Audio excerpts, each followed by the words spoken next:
হযরত লুকমান আলাইহিস সালাতু ওয়াস সালাম তার সন্তানকে নসিহত করেছেন, ইয়া বুনাইয়া লা তুশরিক বিল্লাহ, ওহে সন্তান তুমি আল্লাহর সাথে কাউকে শরীক করিও না, কাউকে অংশীদার সাব্যস্ত করিও না, মানে শিরক করিও না। লা তুশরিক বিল্লাহ ইন্নাশ শিরকা লাযুলমুন আযীম, নিশ্চয়ই শিরক হলো জুলুম, শিরক হলো অন্যায়। এবং পিতামাতার সহিত সুন্দর ব্যবহার করো। এই যে কয়েকটা নসিহত লুকমান আলাইহিস সালাতু ওয়াস সালাম তার সন্তানকে নসিহত গুলো উপদেশ দিয়েছেন, এগুলো আল্লাহ তাআলার কাছে খুব পছন্দনীয়, ভালো লেগেছে। এই কারণেই কিন্তু কোরআনুল কারীমের একটি সূরা লুকমান নাজিল করে কিয়ামত পর্যন্ত তার নসিহতগুলো এখানে আটকায় রাখে। কিন্তু আমরা মুসলমান বর্তমানে আমাদের সন্তানদেরকে নসিহত করি না, সারাদিন খেলাধুলা করে, টিভি দেখে, মোবাইল আড্ডা দেয়, কিছু বলি না। কিন্তু এটা নিজেরই ক্ষতি। সন্তান একসময় বিগড়ে যায়, তখন মা বাবা পিতা মাতাকে আর মানে না, তাই না? এমন এজন্য সন্তানকে বাল্যকাল থেকে ইসলামের শিক্ষা দেওয়া লাগবে। হাদিস শরীফে নবীর সাহাবী আবু দারদা রাদিয়াল্লাহু তাআলা আনহু বলেন, ক্বালা আওসানি খলিলি হাবিবি খলিলি সাল্লাল্লাহু আলাইহি ওয়াসাল্লাম আল্লা তুশরিক বিল্লাহি শাইআ ওয়া ইন কুতিলতা উহরিকতা, কুতিলতা কত শব্দের অর্থ হত্যা করা, আও হরিকতা মানে আগুন। নবীর সাহাবী আবু দারদা রাদিয়াল্লাহু তাআলা আনহু বলেন, আমার বন্ধু নবী আরবি সাল্লাল্লাহু আলাইহি ওয়াসাল্লাম আমাকে নির্দেশ দিয়েছেন, আল্লাহ তুশরিক বিল্লাহ, তুমি আল্লাহর সাথে অংশীদার সাব্যস্ত করবা না, আল্লাহর সাথে কাউকে শরীক করবা না, আল্লাহর সমকক্ষ কাউকে মানবা না। ওয়াইন কুতিলতা উহরিকতা, কুতিল কত শব্দের হত্যা করা, যদিও তোমাকে হত্যা করা হয়, আও হরিকতা অথবা তোমাকে আগুনে পুড়িয়ে ফেলা হয়, এরপরও তুমি আল্লাহর সাথে কাউকে অংশীদার সাব্যস্ত করবা না।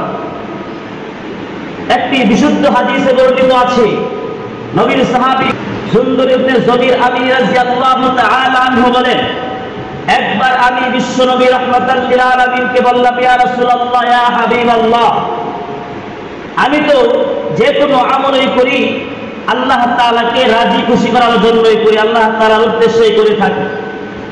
তবে এর মাঝে মাঝে আমার এই কামনা করি, ওই আমলের মাঝে মাঝে এই কামনা করি যে লোকে আমার এই আমলের খবর জানে, এতে করে আমার অন্তর শান্তি লাভ করে, অন্তরে আমার ভালো লাগে যে আমার এই আমলের খবরগুলো লোকে জানুক, এতে করে আমি অন্তরে সুখ পাই। অনেকে আমি তো মসজিদের মাঝে এই কাজ করছি, ওই কাজ করছি, দোকানের মধ্যে বিভিন্ন সমাবেশের মধ্যে বলে বেড়ায়, তার মানে নিয়ত কি মানুষ তাদের ভালো বলে, অথচ এই আমলগুলো আল্লাহর কাছে পছন্দনীয় না। ওই আমলে আল্লাহর কাছে পছন্দনীয় যে আমল একমাত্র আল্লাহ তাআলাকে রাজি খুশি করার জন্য করে। তাই একটা কাজ করলো, মসজিদে মাঝে রং লাগাইলো, বা একটা কাজ করলো, ঝাড়ু কিনা দিল, এটাকে ধরলো, সবার সামনে বলছে আমি তো সব করি, আমি এটা করছি, এটা করছি। তার মানে কি? সে লোক দেখানোর জন্য কাজ করছে, লোক দেখানোর জন্য যে নামাজ পড়বে সে শিরিক করবে, লোক দেখানোর জন্য যে যাকাত দিবে শিরিক করবে, লোক দেখানোর জন্য যে যাকাত দিবে সে শিরিক করবে। লোক দেখানোর আমল আল্লাহর দরবারে কবুল হয় না। তখন ওই লোকটি বলতেছে, আমি যে কোনো আমলই করি আল্লাহ তাআলাকে রাজি খুশি করার জন্যই করি, তবে মাঝে মাঝে এই কামনা করি যে আমার এই আমলের খবর লোকেরা জানুক, এতে করে আমি অন্তরে শান্তি লাভ করি, সুখ পাই, ভালো লাগে আমার কাছে। তখন বিশ্বনবী এই কথা শুনিয়া বিশ্বনবী বলতেছেন, তোমার এই আমলগুলো আল্লাহর দরবারে কবুল হবে, কারণ তোমার এই আমলের সাথে অংশীদার সাব্যস্ত আছে। অংশীদারিত্ব করছো আল্লাহর সাথে, অংশীদারিত্ব করছো ছাড়াই।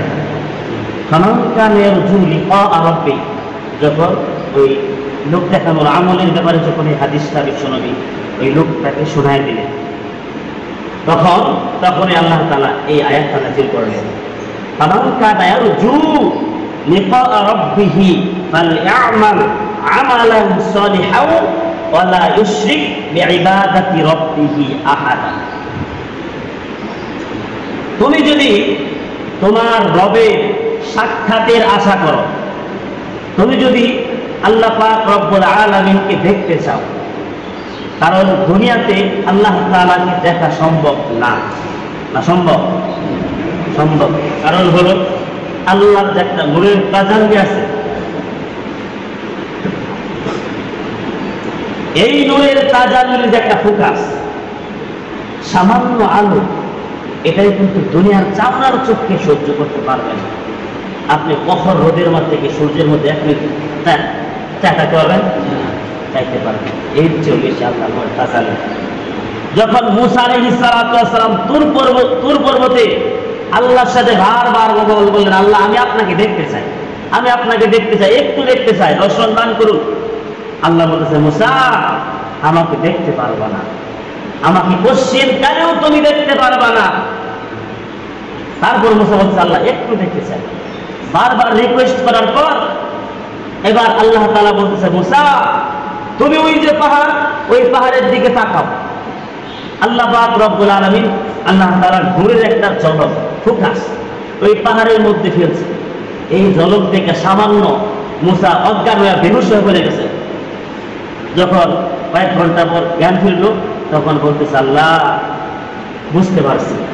সুতরাং দুনিয়ার চক্ষুতে আল্লাহকে দেখা সম্ভব না, কিন্তু আমরা সবাই কিন্তু জান্নাতের কামনা করি এবং এই আশাও করি, যাকে উদ্দেশ্য করে আল্লাহ তাআলার হুকুম মানলাম, পৌষ মাঘ মাসের শীতের মধ্যেও নামাজ কাজা করি নাই।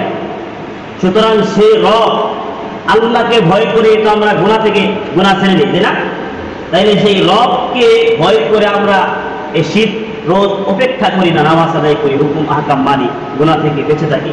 তাহলে ওই রব আল্লাহ তাআলা কেমন, এটা দেখার সবারই আকাঙ্ক্ষা আছে না নাই? সবাই আকাঙ্ক্ষা আছে আল্লাহ তাআলাকে দেখার জন্য, কিন্তু দুনিয়াতে এটা সম্ভব নয়। তো বলতেছিলাম, মাতা হুয়া ইদউ মিন দুনিল্লাহি নিদ্দান উদখিলান না। শিরকের আলোচনা চলছিল যে যে ব্যক্তি শিরিক করে আল্লাহর সাথে অংশীদার সাব্যস্ত করে সে কি করছে? সবচেয়ে বড় গুনাহ করছে, জুলুম। আল্লাহ তাআলা বলেন, ইন্না শিরকা লা যুলমুন আযীম। সে শিরিক করেছে, জুলুম করেছে। এই অবস্থায় যদি মাতা হুয়া ইদউ মিন দুনিল্লাহি নিদ্দান উদখিলান না, তাকে অবশ্যই জাহান্নামে নিক্ষেপ করা হবে। উদখিলান নার, নার মানে আগুন। সে কি করবে? জাহান্নামে নিক্ষেপ হবে। এবং আল্লাহ তাআলা ইচ্ছে করলে বান্দার সগীরা গুনাহ মাফ করে দেয়, বান্দার কবিরা গুনাহ আল্লাহ তাআলা ইচ্ছে করলে শাস্তি দেয়, আবার মাফও করে দেয়। কিন্তু যারা আল্লাহর সাথে অংশীদার সাব্যস্ত করে শিরিক করে, এই শিরিকের গুনাহ আল্লাহ তাআলা মাফ করেন না। মনে করেন মজনু জৈনারে খুব ভালোবাসে, এখন জৈনার চেয়ে সকিনার গুণ আরো বেশি, আরো সৌন্দর্যের দিক দিয়ে, গুণের দিক দিয়ে বেশি। তখন সে কি করলো? ওই জৈনারে বাদ দিয়ে আসে সকিনার পিছনে চলে গেল। তার মানে এটাই তো বোঝায় সকিনার চেয়ে জৈনার চেয়ে সকিনার গুণগুলো বেশি। কিন্তু আল্লাহ তাআলা তো পবিত্র কোরআনুল কারীমের মধ্যে একটা সূরা, ছোট্ট একটি সূরা আয়াত, এই সূরা সব ছোট্ট সূরা ইখলাস নাকি, কুল হুয়াল্লাহু আহাদ, এই সূরা তিনবার পড়লে এক খতমের সব।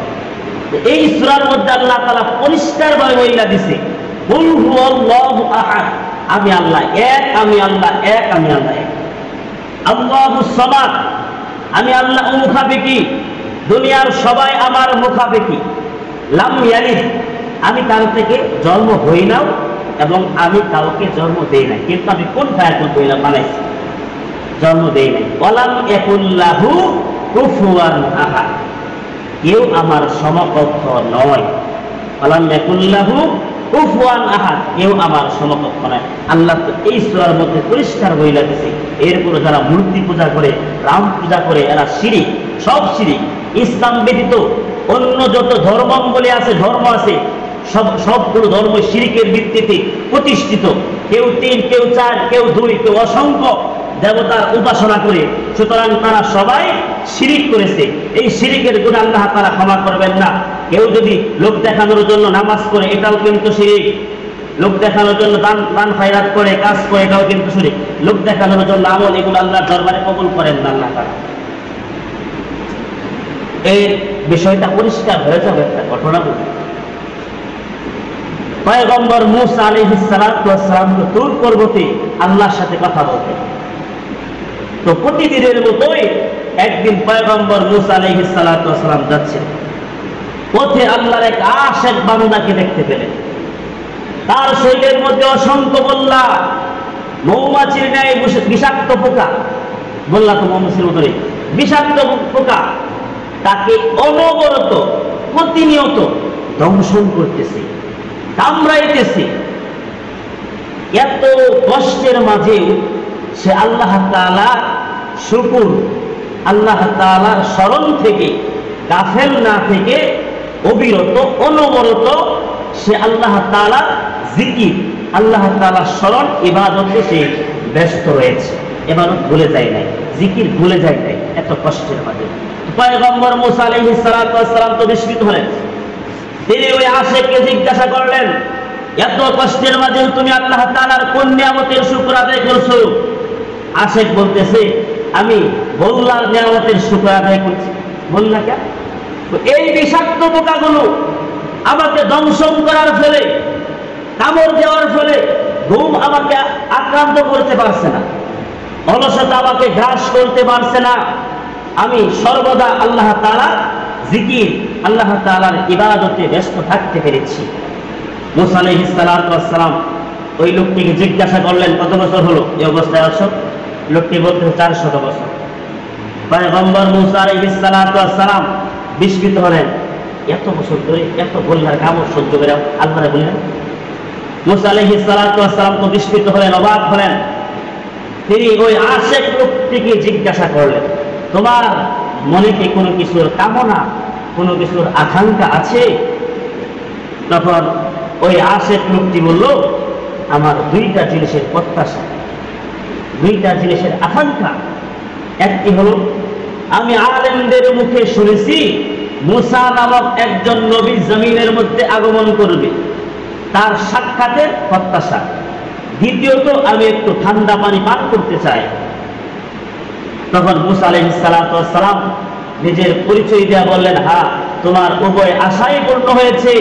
আমি সেই নবী জামানার নবী মূসা, আর এক্ষুনি আমি তোমার জন্য ঠান্ডা পানি নিয়ে আসছি। এই বলে মূসা আলাইহিস সালাতু ওয়াস সালাম ঠান্ডা পানি আনার জন্য সে ছুটে গেলেন, চলে গেলেন। এইদিকে আল্লাহ পাক রব্বুল আলামিনের নির্দেশ হলো, মালাকুল মউত আজরাইলকে বললেন, আজরাইল যাও এই লোকটার জান কবজ করে নিয়ে আসো। মালাকুল মউত আজরাইলের জানটা কবজ করলেন। লোকটা ইন্তিকাল হয়ে গেল, তার মৃতদেহ পড়ে রইল। মূসা আলাইহিস সালাতু ওয়াস সালাম তো ঠান্ডা পানি আনার জন্য চলে গেলেন। এইদিকে জঙ্গলার হিংস্র জন্তুগুলো এই লাশটাকে ছিন্ন ছিন্ন করে খেয়ে শেষ করে ফেলল, এবং হাড়, কিছু হাড় আছে না, হাড় চামড়া, এগুলো শরীর ছিটিয়ে পড়ে রইল। পয়গম্বর মূসা আলাইহিস সালাতু ওয়াস সালাম ঠান্ডা পানি নিয়ে যখন ফিরে আসলেন, তখন লোকটি অবস্থা দেখে অত্যন্ত কষ্ট পেল। তখন পয়গম্বর মূসা আলাইহিস সালাতু ওয়াস সালাম আল্লাহ পাক রব্বুল আলামিনের দরবারে দোয়া করলেন, মালিক, তুমি যদি তোমার নেককার বান্দাদের সহিত, তোমার প্রিয় বান্দাদের সহিত এইরূপ আচরণ করো, তাহলে না জানি তুমি তোমার দুশমন বান্দাদের সাথে কিরূপ আচরণ করবা। পরে বলছি, দুশমন কারা? আল্লাহর দুশমন কারা? আল্লাহর দুশমন হলো যারা কোরআনের বিরুদ্ধে চলে, যারা আলেমদের সাথে বেয়াদবি করে, ইমাম সাহেবদের গীবত যারা বলে বলে বেড়ায়, হাফেজ সাহেবদের সাথে যারা বেয়াদবি করে। কারণ যার অন্তরের মধ্যে কোরআন আছে, যেহেতু আমরা কোরআনকে সম্মান করি, যার অন্তরের মধ্যে, যে মানুষের অন্তরের মধ্যে কোরআন আছে, সেই ব্যক্তিও কিন্তু সম্মানিত হয়ে গেছে। সুতরাং তাকেও সম্মান করতে হবে। যদি না সম্মান করেন, এই আযাব, এই গজবটা আল্লাহ তাআলা শুধু আখিরাতের জন্য নয়, দুনিয়াতেও আল্লাহ রেখেছেন। এর প্রমাণ আমি যদি দেই, সূরা আহজাব আয়াত নং 57, এই আয়াতের তাফসীর আপনি কইলা দেখবেন। এই আয়াতের মধ্যে কি বলতেছেন? ইন্নাল্লাযীনা, ইন্না নিশ্চয় আল্লাযীনা যারা ইউযুনা কষ্ট দেয়, ইউযুনাল্লাহ যারা আল্লাহকে কষ্ট দেয়, ওয়া রাসূলহু এবং রাসূলকে কষ্ট দেয়, লাআনাহুল্লাহ তাদের উপর লানত, তাদের উপর অভিশাপ, ফিদ দুনিয়া ওয়াল আখিরাহ। তার মানে কি? আখিরাতে বলছে দুনিয়াও বলছে। তার মানে এই গজবটা, এই বেয়াদবি করার পরিণামটা সে দুনিয়াতে ভোগ করবে। দেখবেন অনেকের বয়স 50 বছর এখনো স্যারের মধ্যে বসে নামাজ পড়ল, কে রে? অবশ্যই অভিশাপ আছে। এজন্য লানাহুল্লাহু ফি দুনিয়া ওয়াল আখিরাহ ওয়া আ'আদ্দা লাহুম, তাদের জন্য এখানেই শেষ নয়, ওয়া আ'আদ্দা লাহুম আযাবাম মুহিনা, তাদের জন্য প্রস্তুত করে রেখেছে মুহিনা, অপমানজনক শাস্তি।